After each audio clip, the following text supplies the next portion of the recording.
Testing 1 2 3.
Cahill. Couldn't remember your name, Cahill, sorry. Right, well, good evening, members, and can I welcome you along, those that are listening in, either from home, members from home, or members of the public that are listening in to our Environmental Services Committee. First item on the agenda, members, I have an apology from the Vice Chair, Councillor Evans. Do I have any other apologies? Councillor O'Kane? I didn't touch anything. I didn't touch anything, but just when I'm on, and Claire McConnell Walker. Apology. That's great. Thank you, Councillor O'Kane. And there was other lights had just flashed on there, but they've all disappeared. So I think that's all of the apologies through. Thank you. Members, if you're content to do declarations of interest as we go through the meeting. So that brings us on to agenda item 3.1. Members, it is an information item, but if anyone has any questions they want to raise on that, Martin is online to answer. I don't see any lights on, so Martin, go and boil the kettle and have a cup of tea. That's you finished. Agenda item 4.1 then, we're handing over to Claire, who's going to take us, this is a decision item, members, and Claire's going to take us through this. If you could just indicate, that's great, Claire, thanks. Thank you very much, Chair. As you say, this is a decision item, and this relates to a request for consent to get permission to set up an event infrastructure, permit to trade and play music as part of a cultural event in Solitude Park on Saturday 29th of March from 4 p.m. to 7 p.m. So as part of the Good Relations Week, the Community Development Team would like to host a cultural event in Solitude Park on the 29th of March, and the event will embrace the diverse culture that there is within this borough. It is a free outdoor event set in the beautiful grounds of Solitude Park. And the purpose of bringing the report tonight is because of a number of stipulations within council bylaws. So within section 8 of the bylaws, it says that it shall be an offence for any person to erect any tent or stall, stand, post or other structure without prior consent of the council. It also is an offence to offer or expose for sale or hire any article, commodity or service without prior consent of council. And under section 10 of those bylaws, it states, no person shall preach, lecture or take part in any public meeting for political, religious or any other purpose, or take part in any public show, performance or demonstration except with the prior consent of council. So with that, members, I ask that you recommend that the committee grant consent for permission to set up the infrastructure, permit trade and play music as part of a cultural event in Solitude Park on Saturday the 29th of March from 4 p.m. to 7 p.m. Thank you, Chair. Okay, thank you, Claire. Councillor Alexander. Thank you, Chair, and thank you, Claire. I'd also like to say thank you to Leanne McShane as well. Just I had some queries on this, and you were very quick to come back to me, so thank you. And the event sounds fantastic, and more than happy to propose. My only query, as I did say over email, Claire, was to point out that if the event is a success, which I absolutely hope that it is, it was just to raise the query around if it was to be held again, would it be held back in Banbridge, or would we look to maybe host it elsewhere? People's Park in Portadown, Craigavon Lakes, Lurgan Park, all of these are, very good venues as well. So, yeah, I would just like to ask that question. Thank you. Thank you very much. Through the Chair, I'd like to just say that it's a community development event, and we're just facilitating an event through our park, and is subject to funding being received from the community development team. So certainly I'll feed back to them the desire to host a similar event in other locations going forward. You content with that, Councillor Alexander? Yes, thank you. Councillor O'Dowd. Thanks, Chair. Yes, I'm happy enough to second that. And again, I would also say what Councillor Alexander had said. It would be great to see it in all areas. Okay, thank you. Well, certainly that'll be taken back. Thank you for both of those comments. Back over to you again, Claire, for 4.2. Thank you again, Chair. So this item comes from a decision last month and an update at the AS Committee in January. So it is recommended that members approve the suspension of a policy on the operation, management and control of advanced exclusive right of burial sales in council's municipal cemeteries. So as discussed last month, that council is under a number of pressures across a number of our cemetery sites, namely Rich Hill, Dromore and Lurgan cemeteries. And we're going to be under more pressure as we've got feedback from elected members and from religious leaders about the pressures they're under in terms of burial space as well. So in 2019, excuse me, council adopted this policy, and the view of the policy was to limit the advanced sales of burial rights. So it's restricting those sales, excuse me, to 2 instances, so one of them being for residents over the age of 66 years. The other was if there were terminal illnesses with a life expectancy of less than 12 months. And the policy also only applied to 6 cemetery sites as listed in your report. So although the advanced sales were quite insignificant, there is concern that with the limited number of burial spaces remaining in a number of our cemeteries, that there will be a surge in sales and an increase in the use of this policy. So with that, members, you're asked to consider the report and approve the suspension of this policy on the operation, management and control of the advanced exclusive right of burial sales in council's municipal cemeteries until such times as a detailed review of council's cemetery provision has been completed. Thank you, Chair. Thank you, Claire. Members, any questions? Councillor O'Dowd. Thank you, Chair. And again, I will ask, when the report's being done up, will there be a crematorium priced in that as well? We're happy to look into that, Chair, at the time of developing the report.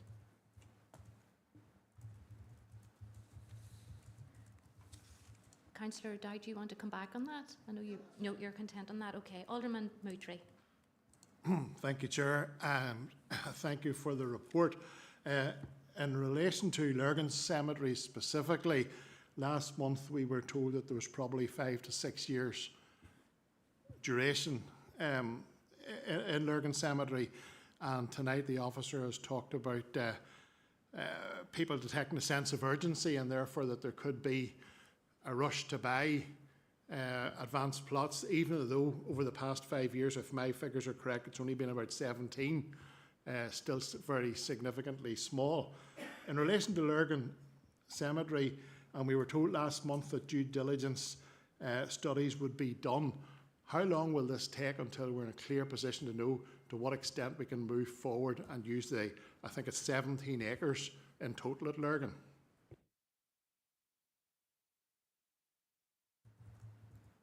Thank you for your question, Alderman Moutry.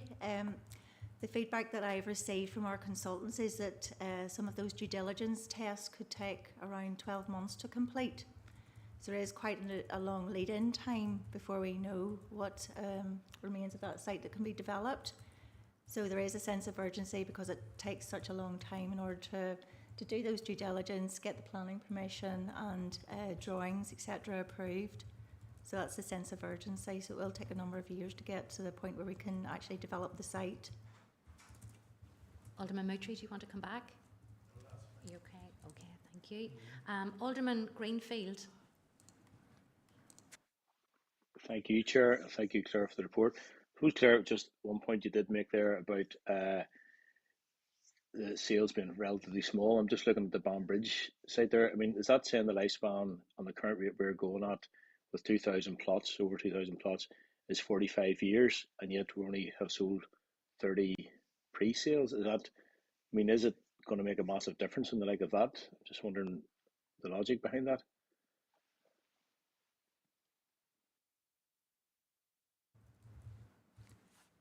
Through the Chair, we're happy to consider all that as part of our broader cemetery review. Alderman Greenfield, are you content with that? Or do you want to come back in? Yeah. Yeah, just so for clarity then, that we're considering whether we need to go ahead and cancel this, or are we cancelling it from now? The pre-sales.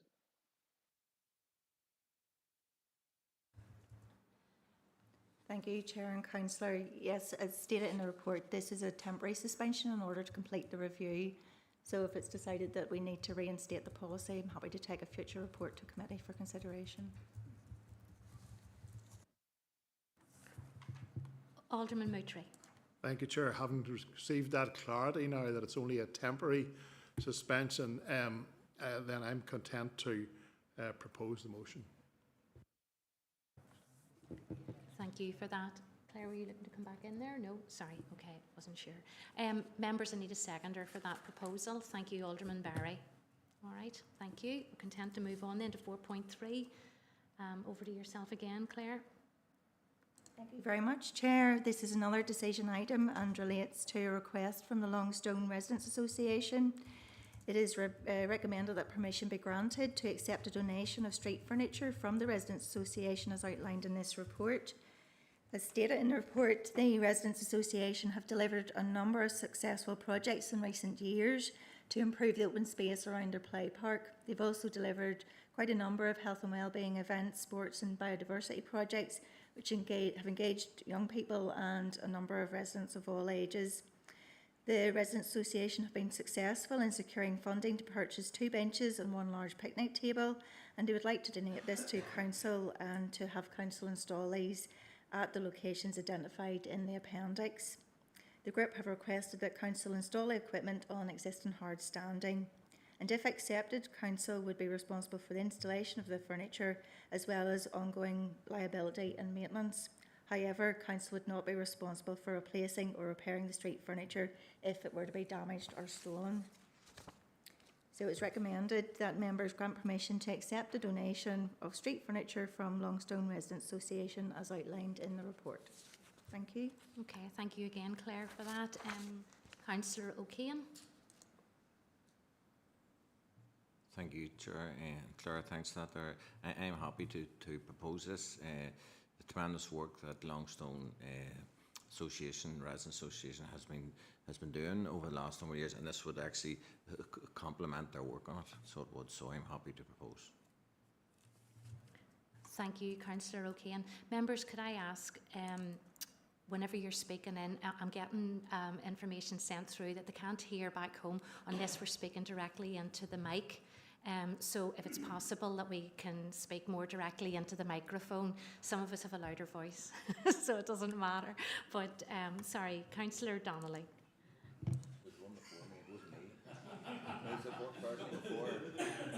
Just like to second Councillor O'Kane's motion. Thank you for seconding that, Councillor Donnelly. Thank you. Members, we're content to move on. Yes. The next 2 items, 4.4, 4.5, are both information items, but I don't want to rush on in case anyone has. Oh, God, it's like Blackpool eliminations now. All the lights are coming on here. First of all was Councillor Tim McClelland. Yes, Chair, thank you. And I suppose I have something on 4.4 and I have a couple of things on 4.5. On the 4.4, it's probably the simplest one of the lot, and that is, I suppose the ask would be that when the active travel master plan is being worked out, that it's not only the signature projects that is right across the borough, and maybe that outposts like my own DEA and places like Canallan and places like Kate's Bridge aren't left out when that master plan is being worked up. So I think that would be my ask on 4.4. As I say, I do have a couple on 4.5, but I'm happy to come in. Yeah. Members, what if I take this separately? If I do 4.4 first of all, and if any lights are on for 4.4, keep your light on and I'll call you in, and then we'll work on to 4.5. So, Councillor McClelland, were you looking a response to that, or was it just a comment you had? Go on ahead. Well, I suppose I'm not really looking at a response this evening, but I want all areas, all DEAs to be included when we're working up this plan. So as long as there's an assurance that that will happen, Chair and Claire, thank you.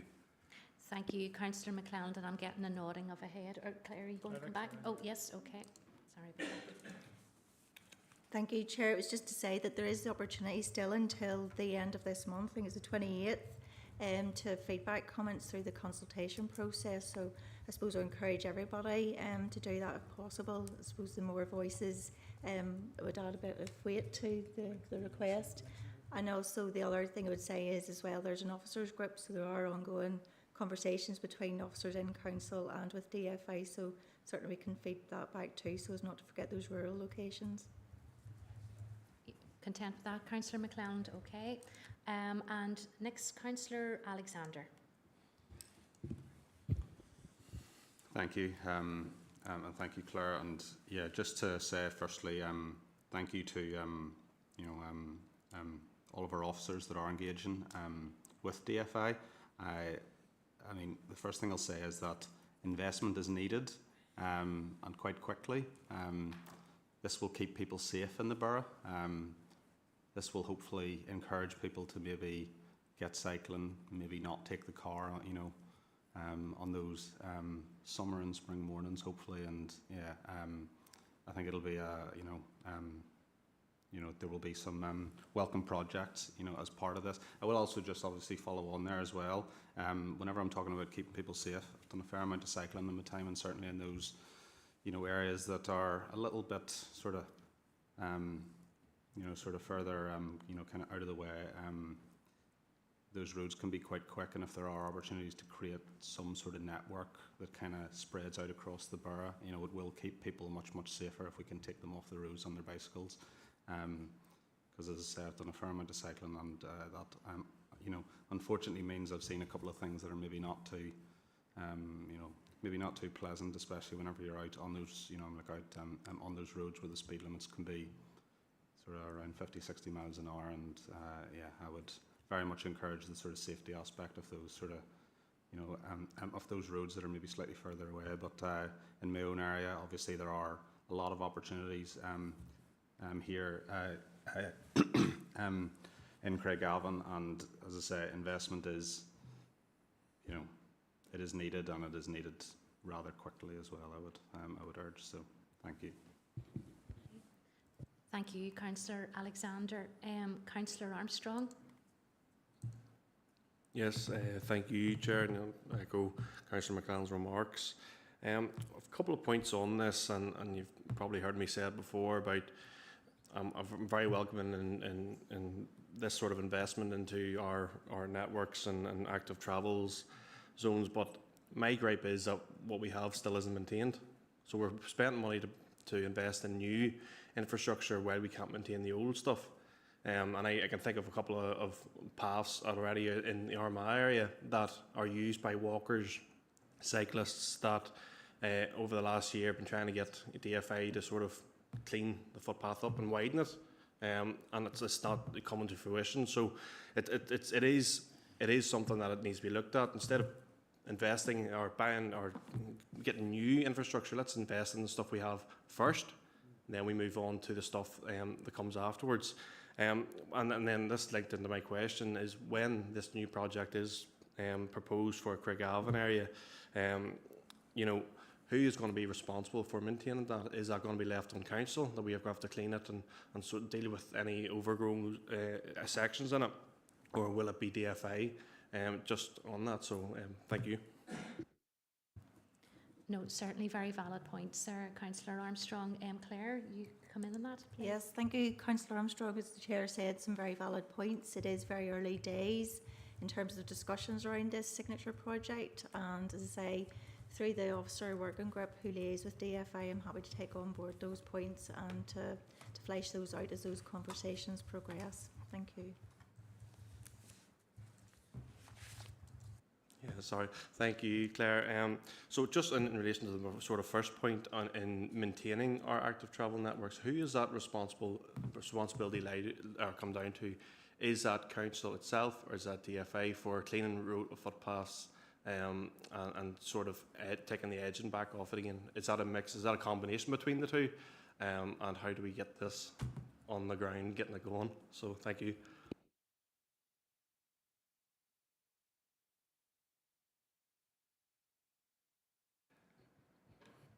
Yeah, thank you, Councillor Armstrong, for your question. So you'll be aware that there has been a joint initiative between DFI and Council, particularly over the sort of the last spring into the early summer months.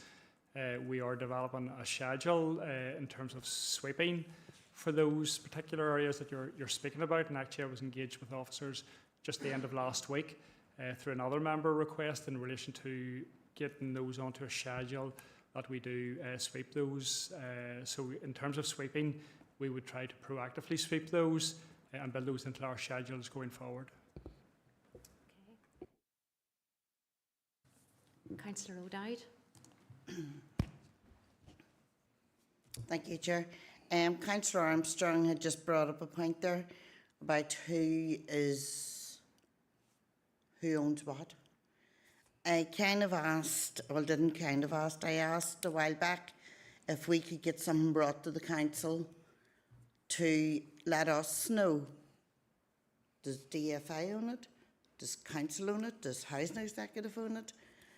Because we're chasing our tails. Is there any way that that could be brought forward anytime soon?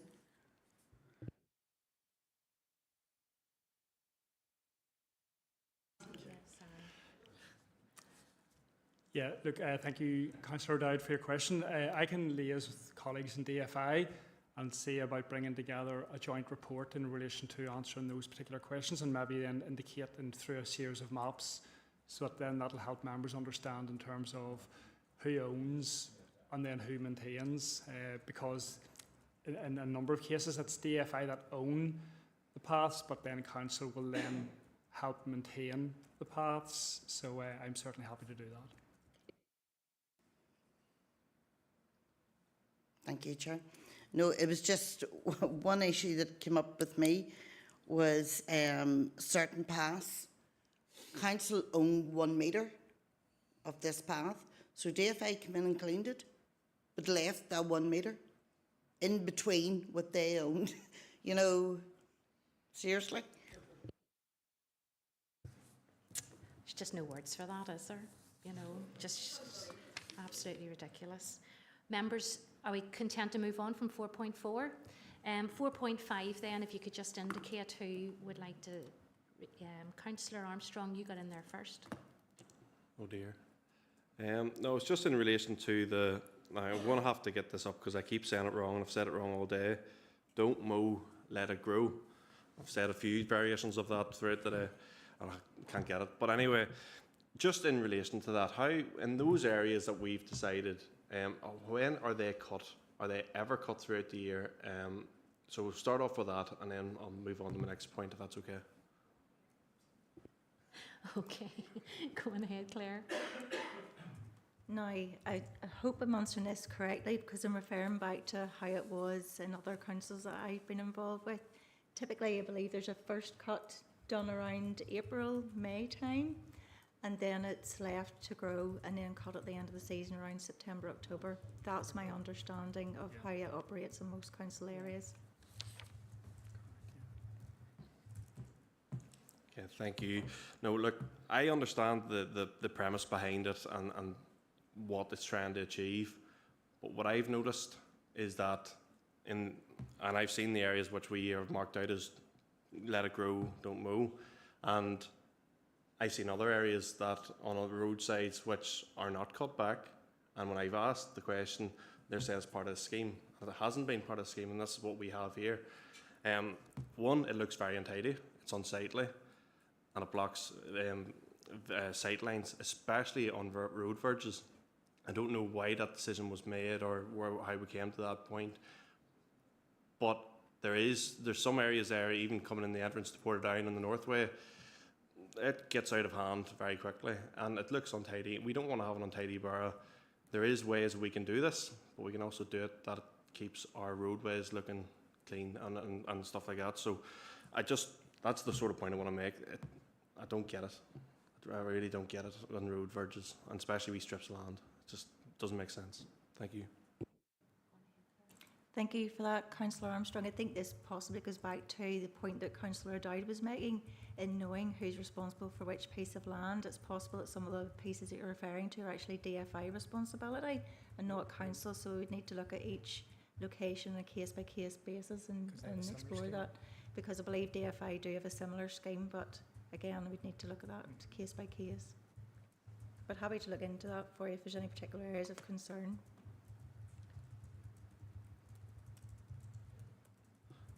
There's one example there. It's in the West Link to Armagh Road on the Northway. Like it's always grown wild and ridiculous, and that's one of the ones that we have highlighted here. It looks very unsightly when you're driving into Portdown. The first thing you see is a jungle growing on both sides of the road, and only one of them meant to be this designated spot. And also, in relation to that, if council are going to do it, we need to have signage up to say this is why we're doing it, not just because we didn't do the grass schedule this year, but if we're going to increase those things, I think we need to seriously have a look at them and have a really good, strong think about it. But everything else, look, sort of content with it. Thank you. Right, okay. Thank you, Councillor Armstrong. I think that's a PR exercise, perhaps. That's definitely an element of it there. Are you content then? We move on, Councillor Armstrong. Take those on board. Councillor Johnston, thank you for your patience. Thank you, Chair. I suppose I have 3 questions as well, so apologies, but I'll try and be brief with them.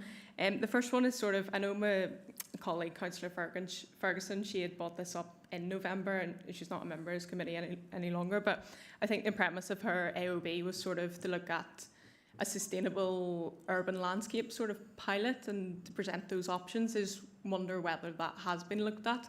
I know there is a lot there and it is really informative, but I think her AOB was just slightly different to what has been presented, so just wonder whether that has been considered. And then my other 2 questions are quite short and quite brief, but on the flip side of sort of the wildflower planting, the Councillor Armstrong was sort of looking at information if that's considered on an ongoing basis in terms of the areas that we look at. And, you know, on the back of what Councillor Armstrong said in terms of that PR exercise, you know, if we could have signs at those places. I think Causeway Coast and Glens do that, and it's just a bit more informative for the public. And then the third and final one, is just in terms of the recent storm and the trees that have fallen down in our parks, whether we're replacing them. So it's just those 3 questions. Apologies, there's a lot there. Thank you. No, all very good questions, Councillor Johnston, and that's what committee's here for, when you've got questions. Claire, can you...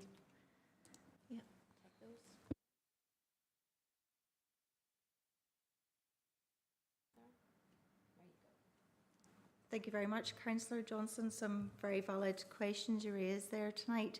So if I take the first one, the urban pilot question, now you can correct me if I'm wrong, Jonathan, but I believe something to that scale that your colleague had requested would be something that would need to be considered as part of a wider town centre planning piece along with our regeneration colleagues. But as alluded to in the report, there's early stage conversations going on with new staff in DFI around potential pilots around wildflower planting, sustainable planting, and looking at some of our verges. So that may be of interest to your colleague. Certainly we can tease that out with our DFI colleagues. In terms of the wildflower planting, I do believe that that's an ongoing scheme and something that the team are committed to. And I'm actually led to believe that DFI have been quietly funding that through donation of funding to buy the wildflower seed. So that's something that we would intend to continue and possibly, where funding allows, to continue with that. And again, fantastic question with regards to trees. We have had an unprecedented loss of trees since the storm Owen a couple of weekends ago. We've had a devastation of loss, particularly in our woodlands and our country parks. And of course, we'll be working with our colleagues in the Forest Service to look at what their programme to replant those forests are. But in terms of our own assets, yes, we're very committed to tree planting and to working with volunteers and to seek out funding through various funding mechanisms to replenish our tree stock. So we have quite a number of biodiversity in our officers in our team, and certainly that's something that we'll be looking at going forward. And we've a number of exciting projects in the pipeline and funding applications in. So hopefully through that we'll be able to replenish some of that lost stock as we go forward, and also to work with schools and community groups to assist with that. Thank you. Content with that, Councillor Johnston? Thank you. Members, I'm just making you aware that there is quite a number of members have indicated to speak, and I want to give everybody their time. So there's 6 more members. I just don't want you to think that you're falling away down the list, okay? But next councillor is Councillor McClelland. Okay, Chair, thank you for that, man, and thank you, Claire, for what is certainly a very comprehensive report.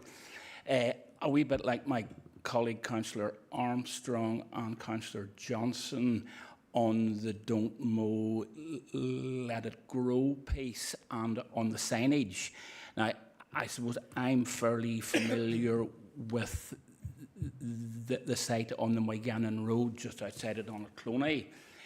And my issue there is that when there is signage there, you would need spyglasses to almost see it, and that's from the road. So I suppose my point is, if we're going to do this type of thing, we need to flaunt it. We need to basically make it known that it's, you know, and I mean, I'm not talking about a sign 12 inches by 8 inches. I'm talking something, you know, more substantial than that, that you literally cannot miss it when you're driving past it. So that would be the point that I would make there. And then I note in the report on the meadows that the council run as part of the agri-environment schemes and so on. Very welcome, very good, and all that. I noticed that there was over 80 of them, if my maths is right. And I suppose if I could ask, how many acres does that total? If that, I mean, I'm assuming that figure has to be available, but it would just add a little bit to the report, because I think, again, that's something that we as a council need to be making more public. We need to be doing a comms piece on it, and part of that is we are farming 100 acres, we're farming whatever, and it's in an environmentally friendly and sustainable way, and all of that. So a wee bit extra detail, and let's get the comms moved up a gear. Thanks, Claire. Thanks, Chair. Is there, do you need feedback on that, Councillor McClelland? Have you a question on that one, or is that all just comments that you want? No, is there... it's an ask. Right. Chair, you know, can I have the figures and okay. also that council comms up the game? Right, I'll bring Claire in here just. In terms of that. Okay. I appreciate that, Councillor McClelland. Happy to try and get those figures for you in terms of the acreage. I don't have them to hand tonight. And also your comments with regards to PR. Thanks, elected members. You're basically tonight writing our comms strategy for the next year. So I welcome the feedback, and I'll take it on board and bring to a meeting with our colleagues in communications. Thank you. All right, thank you, Councillor McClelland. Alderman Greenfield.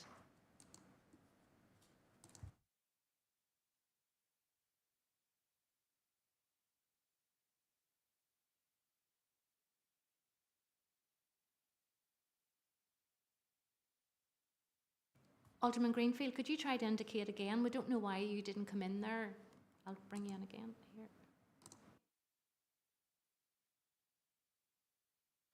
Hello, is that me now? That's you now, thank you. Okay, thank you, Chair. Look, thank you for the report, Claire, and certainly it's good to see some of these areas done this, but I just wanted to get some information, sort of in the same line as my colleague Councillor Armstrong was in there, as in some of the areas and how they're left, how they look. I'm not sure that every area we have picked is genuinely suitable for this, and I'm thinking of one area in Banbridge, out the Lurgan Road, where it comes opposite Havelock Park. There's quite a mound of grass, and then on top of it, we don't mow that. It's right beside a small development, and it just every year seems to get the same requests for it to be tidied up, to be looked down. We tell them that we don't cut it and do it, and then there comes a time in the year when we do it. I was just wondering, is there any way we can feed back into that to actually maybe make slight changes to some of these areas, not to do away with them, but just to see how it would please residents more that live around it, as opposed to looking out the window to what looks like it's just been left at quite a time. Is there any way that we can do that, Claire?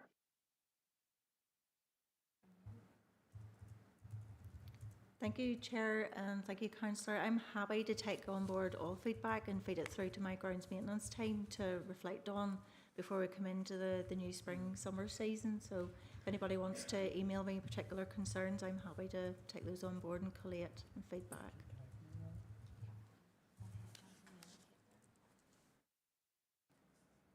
Thanks, members. We have an environmental services working group on the 25th of February, and maybe there's an opportunity for Claire and some of her team to come into the beginning of that meeting and have a wider conversation with members, do a wee bit of prep work. I think the communication piece in advance of spring would be really good for members in that working group, maybe to get, and then maybe take a report to committee on the back of that again. But I think the working group on the 25th of February maybe would be a great opportunity to explore this a wee bit further with members, because really a lot of important feedback from members, and we'll take this on board. But I think a good platform to bring that back to members initially maybe would be the Environmental Services Work Group on the 25th. Okay, I've seen a lot of nodding heads there, so a lot of agreement there, I think, Jonathan. Alderman Barry. Thank you, Madam Chair, and thank you to Claire for the report, and in principle obviously very, very supportive of it. I just had noticed there under the Market Hill one, this is a strip of grass opposite the junction at Market Hill on the main Armagh Newry Road. Now I had a wee bit of a titter to myself because the area lighter in red has never been cut, and I think that's a DFI issue. So I think if we do go for our comms, I think if we were to put a poster up at that at the minute, local people would laugh because it has never been cut. And it's something that probably because of the main junction coming in, at the period of time outside this, it would be good to get it on a schedule, so maybe discuss it with your DFI colleagues. But I'm just highlighting that the area in the boulder red, yes, it's important, and I think that would be good. Councillor McClelland is abundantly right. We need to get our comms right in this, and I think it's a good positive. It'll be a good story because some people out there may just think that we have just stopped cutting grass in areas. And I think this would be help on the biodiversity and the whole publicity of it. And I know, Claire, you get that, and I know you appreciate that, and it's come across positive tonight. But I think it would be helpful just in areas like that, that we would look at attention with DFI in the future and cutting it when the time's right, because it is a key part, 350 metres there, it says in length, and it's just about the gateway coming into Market Hill that to me would be help in other times. And just last but not least, and I know it's another issue, but it would be good probably maybe that working group to give us an idea of the trees that have fell during the storm, and what our plans are in the incoming months that lie ahead in relation to reinstate or replanting. I don't expect a report in the next few weeks because it's been havoc for our teams out there and yourselves included, but it'll be good at some stage down the line to see what we've lost. I received an email from the housing executive the other day, and I was reporting trees that had fell during the storm, and he says, thanks, we've now just 135 trees down in those areas of their land, never mind ours. So it just gives you the enormity of it. So thank you, Claire. Alderman Barry, I just want to clarify with you, are you looking a response back on any of that? It was just comments. Yeah, no, I just wanted to double check with you. Didn't want you to think I was pushing on. Councillor O'Dowd. Sorry, Chair. I'll actually email Claire, so will tomorrow. Any wee queries? Thank you. That's great. Thank you. Alderman Moutray. Thank you, Chair. Generally, I would be supportive of this, but it is dependent on the location. There's one location identified which is very close to me there, and it's Regent's Park, Woodley and Lurgan. 2 years ago that was allowed to grow into a wildflower meadow, and for the first few months it just looked as though the grass wasn't cut until the flowers took hold. It's the only bit of green space in that area, public green space, and last year the grass was kept cut and tidy and I had no complaints as opposed to the year before. So I would really ask you to reconsider that and just keep it clean and tidy and give it a pass in the wildflower meadow. Thank you.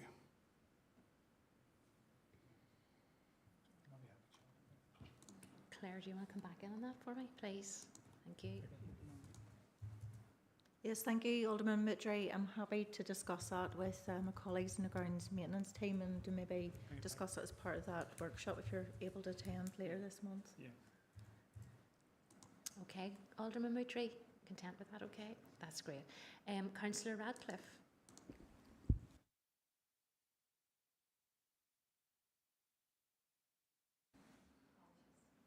Thank you, Chair, and thanks, Claire, for the report. And just like to thank you, Claire, for engaging with me about Gosford. I know we've been discussing it at quite a length, and I went for a walk actually just round the outskirts of the park on Sunday and just could not believe the devastation in the park. Hundreds and hundreds of trees. And it seems to be very, very clear a lot of the trees that have fallen, just there's very little roots with them, whatever, where they've been planted years and years ago. But I'm really, really concerned, and I know it's the forestry really that will be taking the lead on this, but I think if there's any way at all that the council can help them, because there's a lot of trees need replanted on a time going forward, and I actually think it would be good maybe for the Cusher councillors maybe to set up a meeting with yourself, Claire, and just a way of going forward, because I think it's one of the best parks that we have in the Borough. I'm just very, very concerned. I really think there's going to be months and months, if not years, of work ahead going forward with that there. But that's maybe something that we could bring forward. Thank you. Thank you, Councillor Ratcliffe. I know from our discussions I've shared with you that we have a good working relationship with our colleagues in the Forest Service, and we're talking to them about a number of sites, Gosford, Carnan, Darkley, all of which have lost a substantial number of trees. So the Forest Service will have a plan of action in terms of how they're going to replant that and when they're going to schedule that all in. But certainly if we can use our influence to replenish our tree stock as soon as possible, we'll use that influence where we can. So happy to work with the elected members as well, and if there's a way of us linking in and supporting Forest Service in those endeavours, certainly we can look into that. Thank you. You content with that, Councillor Radcliffe? Yeah? Okay. Members, I don't have any further lights on, so if you're content for me to move on to agenda item 5, correspondence, there is none, and I don't have any other business either. So I just want to say that I thank you for your time tonight, and anyone listening online, I hope it has been informative for you, and safe home to those that have to travel. Thank you.